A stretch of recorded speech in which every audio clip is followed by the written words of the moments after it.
Очень прискорбно, что мы по таким поводам собираемся, да? Что вообще такие факты имеют место быть. Улуттук коопсуздук комитети банк заттары менен күрөшүү кызматы жана Ички иштер министрлигинин коомдук байкоочу кеңештеринин мүчөлөрүнүн жолугушуусу дипломатиялык академиянын жыйындар залында өттү.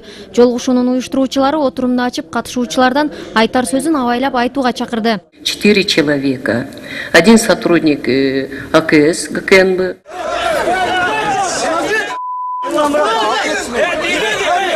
Өткөн жумадагы милиция менен коопсуздук кызматынын ыкчам тобунун жана банк заттары менен күрөшүү кызматынын өкүлдөрү менен болгон эки кагылышуусу ичтеги жараны ачыкка чыгаргандай эле болду. Пара менен милиция кызматкерлеринин кармалуусу күч түзүмдөрүнүн мушташуусуна алып келди. Ишти мамлекеттин жетекчилери көзөмөлүнө алды.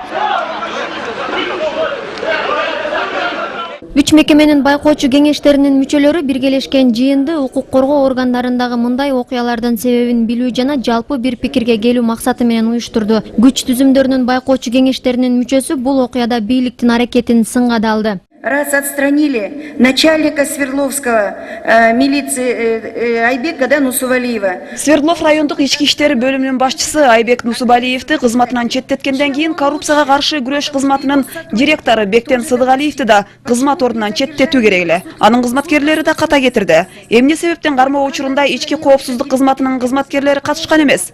Эмне болгондо да талкууда биз майда нерселерди да айтканга аргасызбыз. Конечно, он упал до критической точки. Жолугушууну уюштурган Кайрат Осмоналиев кесиптештерин майда эмес маанилүү көйгөйлөргө токтолууга чакырды. Анын пикиринде ички иштер органы өзүн өзү дарылай албайт. Андыктан сырттан хирургиялык кийлигишүү керек.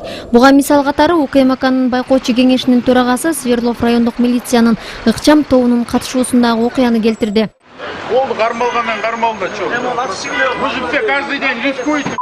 Все видели видео. Баарыбыз окуянын эмне болгонун тасмадан көрдүк. Ооба, бул жакшы эмес. Албетте мунун баары тергөөнүн көйгөйлөрү. Биз буга токтолбой эле коелу. Бирок ушундай адамдарга биздин тынчтыгыбызды сактоо ишеними берилгени өтө уят нерсе. Абалды өзгөртүү үчүн эмне кылуу керек деген суроо жолугушуунун катышуучуларына берилди. Айрымдар совет маалында мындай уят кылган күч структурасын жөн эле жоюп салган мисалдарды эске салды. Нам сейчас надо действительно не заниматься разборками. Териштирүү менен алектенүүдөн пайда жок. Биз формачан бул адамдардын аң сезимин өзгөртүү үчүн эмне кылуу керектигин ойлонушубуз керек. Өкмөт бул окуянын күнөөлүүлөрү жазасын алат деп ишендирүүдө. Вскрыв причины, которые послужили. Кызматтык иликтөөнүн жыйынтыгы менен принципиалдуу чаралар колдонулат.